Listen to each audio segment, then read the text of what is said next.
Il-ħtieġa ta' kooperazzjoni bejn il-pajjiżi tal-Unjoni Ewropea fil-qasam tal-immigrazzjoni qiegħda tkompli tikber.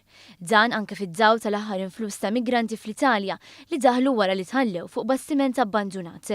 Sostna dan John Hoyser, rappreżentant tal-Kummissjoni għar-Refuġjati ta' Nazzjonijiet Magħquda f'Malta, u spjega kif hawn pajjiżi li mhumiex jintlaqtu direttament minn dan l-influss u mhux qed jagħtu semhom. We have to watch closely what is happening in countries neighboring Europe. We have to see how we can perhaps prevent some of those movements, but it has to be done not only by stopping smugglers, but also by creating legal channels of movements. And it is something that requires close cooperation between states, and we have to avoid it. Each country just looks at its own interest. Hoyser fakkar kif l-2014 Malta kellha fost inqas rati ta' migranti li ddaħlu f'bosta snin.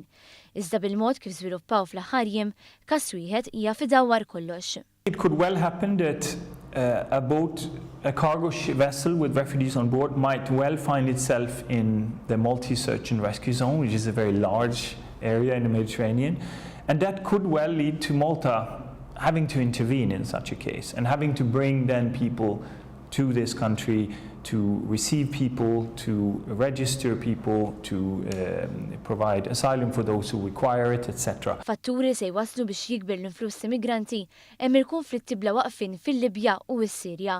Barra minn hekk it-tneħħija tal-operazzjoni Mare Nostrum se twitti triq biex aktar nies jivvjaġġaw illegalment. Biex dan ikun evitat, il-UNHCR qed tipproponi li aktar pajjiżi joħolqu sistemi ta' żil effiċjenti. But there are other countries where more can be done to help them to also set up reception capacities, asylum systems and so on. It's not going to happen from one week to another, but we need to have activities to help transit countries to have capacity to receive refugees.